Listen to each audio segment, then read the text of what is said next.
I'd like to give an introduction to the open access model called Subscribe to Open, which I think provides collaborative and equitable open access. And as I say, I'm very honored to be part of the Open Science Week of the Association of Libraries of Czech Universities. Thank you for having me. Here's an overview of what I'll cover. I'd like to give you my vision of an ideal open access system, and also an add-on that I like to talk about when I'm talking about open access. Then I will give a step-by-step guide to Subscribe to Open, or S2O as it's shortened to, which I think helps to meet this vision. I'll talk a little bit about why and where S2O, or Subscribe to Open, was developed. I'll mention what I think is a real innovation within the community, which is the Subscribe to Open community of practice. And in fact, all three speakers today are members of that community of practice. So Charlotte and Uta may also mention it. And I'll close with where I think Subscribe to Open is at this moment and what the future for this approach to open access is. So my vision for open access is immediate universal availability of all research at no cost to the reader, supported by an equitable, collaborative, transparent, and sustainable financial model. And I think Subscribe to Open comes closest to meeting these criteria of the various models that we have now. And I know that Uta is going to do a really interesting comparison of open access models later. My addition is that I think making scholarly content open access is only half of the job. The other half of the job is to more effectively communicate these research findings to our social, financial, political, and cultural institutions. So we shouldn't see the publication of science or of scholarly activity open as being the end, but as the halfway point in a process that brings knowledge to society. Next slide. Oh, I've jumped over one. So I want to give you a step-by-step guide to what Subscribe to Open is. It's very straightforward. It takes a journal that already has a library subscription base, and the publisher asks the library customers to continue to subscribe to the journal under the S2O rules. If all of the subscribers commit to participating in the subscription process, the publisher has enough money to publish the volume, and instead of having it behind a paywall, the journal is published open access under a Creative Commons license. On the other hand, if all the subscribers do not participate, if some institutes decide to free ride, as it's called, and the income isn't achieved, the volume is not published open access. The paywall is retained, and we go back to the customers to ask them to pay for toll access to the journal. So this is really giving the control to the librarian. If they want to subscribe to the journal, they have the choice of subscribing under the Subscribe to Open rules and making it open, or not doing so, in which case it will not be open, and we will come back to them and ask them to take a subscription to access the content that's behind the paywall. Like all journal subscriptions, it will repeat each year. And an additional feature is that the publisher monitors the usage. And so if we see a university or a corporation or a government department that is experiencing high use of the content but is not a subscriber, we ask them if they would also become subscribers to the journal, so that the burden of paying for the journal is distributed amongst a wider group of subscribers, potentially lowering the cost to any particular journal. So the next slide shows this in a sort of graphical form. The libraries on the left subscribe to the journals. If it's a Subscribe to Open title, and we reach the publication date and we've achieved a target income, in other words, most of the subscribers have agreed to participate, then the volume is published open access. However, if we do not reach the target to publish open, then the volume remains behind the paywall for that year. Here's what I think of as the main features of Subscribe to Open. It's conceptually very simple. The only difference between a regular subscription and a Subscribe to Open subscription is that once the subscription revenue is collected, there is no paywall. The paywall has disappeared. That means it's revenue neutral. There are no additional costs, and there are no savings either. It just costs the same amount for annual reviews to publish a journal, whether it's open access or closed access. So it's a completely, it has no impact on costs and revenue. It uses existing library budgets. If your library is already subscribing to annual reviews, we would just ask you to continue to do so. There's no additional costs to you. Unfortunately, there's no savings, but it's a very effective way of moving the whole journal to open access. Also, the workload is very minimal because it uses all the existing relationships between the libraries, the library budget, the consortium that you might be a member of.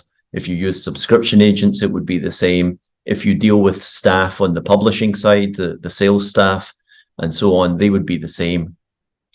So it's really minimal amount of disruption. It applies equally to authors worldwide. So a lot of approaches to open access, you have to have the money to pay for an APC, or your institution has to have the money and the clout to sign a read and publish agreement. Under Subscribe to Open, authors from anywhere in the world submit their work to the journal, and if it's accepted, it's published open access. It also applies equally to all disciplines.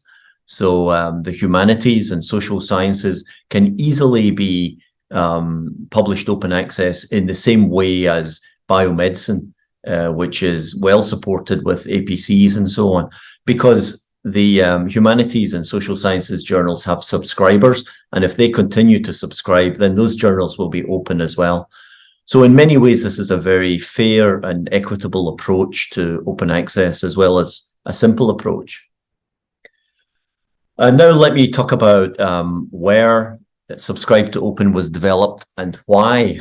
And the person who's really the kind of godfather of the Subscribe to Open idea is a researcher and consultant called Raim Crowe.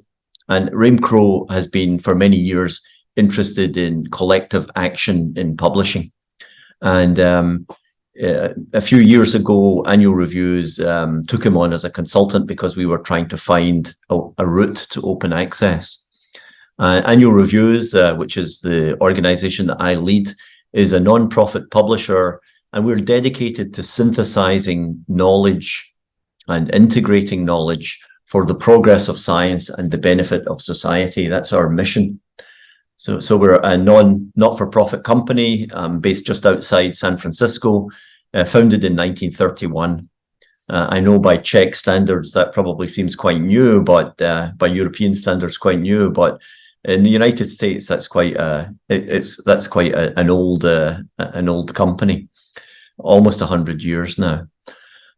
It was established by the scientific community to help progress science. Back in the 1930s, a group of biochemists thought that there was already information overload, and they needed an annual review of progress in biochemistry to keep up to date. Over the years, we've added more and more titles. We now publish annual reviews in 51 different areas, and that's all we publish. We only publish review journals. The content is all invited by renowned experts from all over the world. No papers are actually submitted. People can submit ideas, but not full articles. And many of our journals are ranked at the top of their category for impact factor. For anyone that cares about impact factor anymore, these are very well used, very well cited articles and journals. So why did we want to develop an open access approach? It's really quite simple, and it's based on the fact that scientific evidence informs many of the issues that society is grappling with today. I mean, we saw that most clearly with the COVID pandemic. We see it every day, and with more and more severity in terms of climate change issues. The climate crisis is affecting everyone's life everywhere in the world, and the scientific information that could help with that is not always openly available. We have a lot of it, and we wanted to make sure it was available. And that's because, in the second point, a functional democracy really requires that our policymakers, our corporations, our citizens in general have full access to the knowledge and wisdom of research of all kinds. That's how we're going to dig our way out of these problems, as we need to make very smart, informed decisions. And to do that, everyone needs access to the science. Annual Reviews captures a lot of this knowledge and wisdom across these 51 fields. So we felt compelled to make our content openly available for researchers and everyone else in the community to use. Now, at that time, that was in 2018 that we started doing this. We looked at the options for moving to open access. Just checking my time. I'm okay, I think. One was article processing charges, which we're all very familiar with. That wasn't a route that was open to us because, as I mentioned earlier, all of our content is invited, and you can't invite someone to write an article to spend a couple of months researching it and perfecting it for them to submit it and only to be presented with a bill to publish. That just doesn't work. And also because we do very intensive editing and we redraw figures and so on, the cost per article is very high.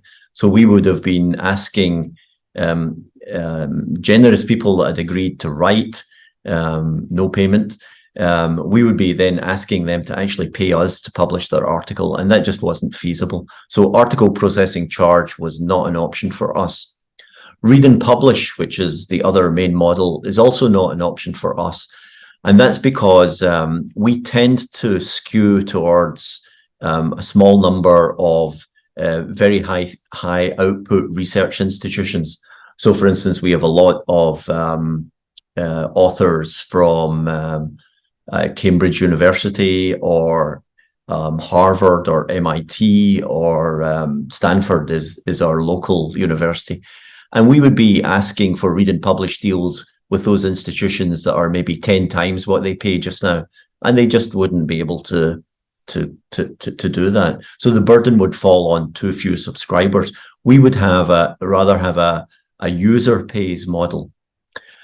The third option that I looked at, and before I was introduced to this chap, Raim Crowe, is the idea that I was pursuing, and that was some kind of philanthropy or funder support. I think that's now become quite fashionable, and it's called Diamond Open Access. And I think there might be a talk in your session about Diamond Open Access. It may already have happened. It wasn't as popular in 2018, although I did have some initial discussions with a couple of national funding agencies, and they were not extremely enthusiastic about supporting Annual Reviews, just one publisher out of so many. And it was clear there were going to be problems there, and I wasn't sure how that was going to go forward. Anyway, I met with Raim, and actually in the very first meeting that I had with him, I realized that he had the answer to our problem, and that was to leverage the existing very cordial relationships that we had with the subscribers, with the library community, and to use those systems to create a model for open access. Here are the milestones of the development of Subscribe to Open, at least as it applies to Annual Reviews. So we took on Raim as a consultant in 2017. I thought it was 2018, but it was 2017. And by 2019, it took us a year or so to really iron out his ideas and make them relevant to our particular company structure and so on. But in 2019, decision that we made early was that we would make this a public experiment. So every time we tried something new or had a new idea, we would make it available to the community. So we've been very, very conscious of making sure that good or bad, we put information out there. And one of the early things that we did was we published a description of our ideas in an article called Subscribe to Open. That was the name that we came up with, which fits quite well because, as I've told you, the idea is that libraries continue to subscribe, and in doing so, they make the content open. In 2020, we did a pilot study with 5 annual reviews journals, and we asked the subscribers to continue to subscribe to those 5 journals. In fact, we gave a discount. We said, if you continue to subscribe to these 5 journals, we will give you a 5% discount, and the journals will be published open access. That worked very well. We extended it to 8 journals the following year in 2021. We took away the 5% discount. And the reason that we did that was by then we were into the COVID pandemic and we had flat pricing. We didn't have any increases in our prices for 2 years, and we couldn't afford to give a discount on top of that. So the 5% disappeared. And also it was an incentive to the librarians to participate. But librarians liked this model. I think they thought about it. They realized it was a good use of their resources, and they wanted to participate. So we didn't need to dangle that carrot in front of them. And this year, 2023, we've moved all of our titles, everything that we publish, all 51 journals will be published open access this year using this Subscribe to Open model. And I want to give a huge amount of credit to the customers, the librarians, for taking the time to understand the model, to realize the benefits, and to participate in the programs. You know, we did not lose a single subscriber because we moved to Subscribe to Open. We lost some subscribers, but it wasn't because of Subscribe to Open. It was because of lack of usage or absolute lack of funds at the library. But we asked everyone that, you get churn every year. It's to be expected. You get some new subscribers and you lose a few. We asked all the people that decided to stop subscribing why they had done it, and not one of them said it was because they didn't support the Subscribe to Open approach. So far, for us at least, it's been a big success.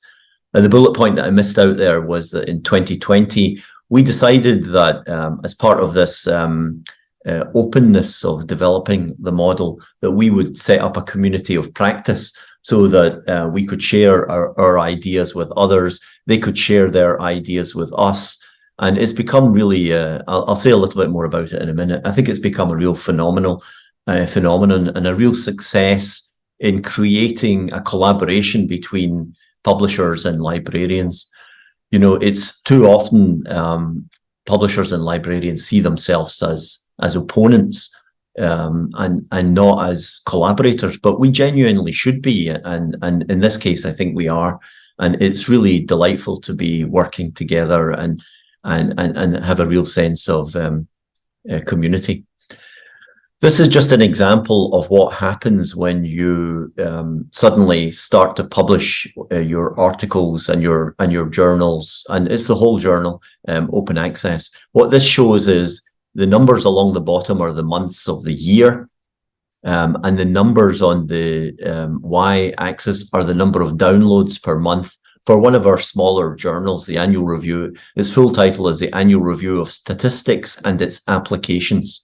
So it's a fairly specialized review journal, and the usage for 4 years is shown along these bottom lines. Generally, we were seeing about 5,000 downloads per month. Over many years, it's quite stable. It was maybe growing a little bit, but a good solid performance. Stable in terms of its subscriber base and so on. This year in March, when it was published, it converted to a Subscribe to Open title, and you can see the immediate impact.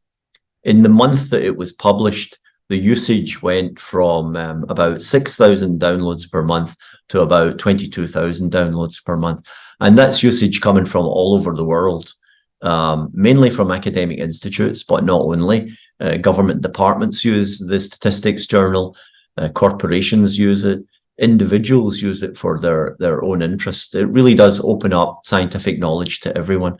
And we've seen this again and again over the 51 titles as they've opened up. We see this massive increase that it tops off at somewhere around 5 or 6 times the baseline number. Okay, to say something about the community of practice, I'm coming close to the end, you'll be glad to hear. This is a really interesting group. We had a first meeting in September 2020, and we went round and asked people, we press ganged them into attending. There were 12 participants. And our next meeting, which will be in November, we'll have, I would imagine, up to 190. There are 190 people on the mailing list. There are all kinds of, you'll see in the third bullet point there, many librarians, consortia managers, lots of publishers, journal publishers and book publishers. There's agents, there's funding agencies, and some researchers as well. The meetings are held on the first Thursday of the month on Zoom. They're held at 1600 hours Central European time, so it's quite convenient. For me, it's 7 a.m., which is also fairly convenient. And it's just really interesting to hear everybody's updates, and we talk about issues that we all care about, and it really is a nice community. Very collaborative environment. You're all very welcome. If you would like to join, even just for one session to see what it's like, send me an email and I will make sure that I share the link with you. So we address questions, we establish definitions and boundaries for the subscribe to open approach. We assist other publishers with their conversions. We hear from librarians about what the pros and cons from their point of view are. And, you know, a couple of years ago, there were 3 or 4 publishers using S2O. This year, there are 22 publishers, 168 journals in total are using Subscribe to Open to deliver open access. And I think it's going to grow from there. Here's some numbers from one of the people in the community of practice. So far, we've had 10,000 research articles and 1,000 non-research articles. I assume that's our reviews, published open access, 9 books so far. So it's still, you know, it's not huge, but it's promising. It's in the early stages, and I think it could go a long way. The conclusions, I think I've missed out a slide there. No, I haven't. These are backwards. I should deal with the future of Subscribe to Open before I talk about conclusions. The future is, I think, that it's going to be adopted by more and more publishers. It's especially suitable for smaller publishers, societies, and other non-profits who may be struggling a little bit at the moment. It helps journals and book programs to thrive. The future is going to be that there'll be development of linked programs, so that, you know, if you spend your budget on annual reviews, then other people in your country who don't subscribe to annual reviews will benefit from your subscription because they'll get open access. But they may be subscribers to EDP Sciences journals, and therefore you'll get the benefit of their subscriptions to those journals. So there's this linked way of everybody getting more and more open access without spending huge amounts of money. Also, strategies are being developed to launch new journals. At the moment, it's mainly established journals with you know, good-sized subscriber bases, but new ways of using Subscribe to Open to launch new titles will be coming up in the near future. Let me go back to my conclusions. I think that Subscribe to Open has advantages over the 2 other major models. It's simple, it's equitable, it's impactful, it's converting the entire journals. No one's being left behind. So far, all of the applications are to pre-existing journals. It's interesting that as of yet, none of the large commercial publishers have used it. Small commercial publishers are finding success. I'm not quite sure why that is. We need to talk to, maybe you can talk to Elsevier and Springer about it. I think it would be a good model for them as well. And I want to say that this is all possible because of librarians. They have been very supportive. I think that it's an awesome community, very rational, very public spirited, very supportive of collective action, and they're the real stars and the real facilitators of Subscribe to Open. So all I can say is Dziękuję, if that's the right pronunciation. Thank you very much, and I'll stop there.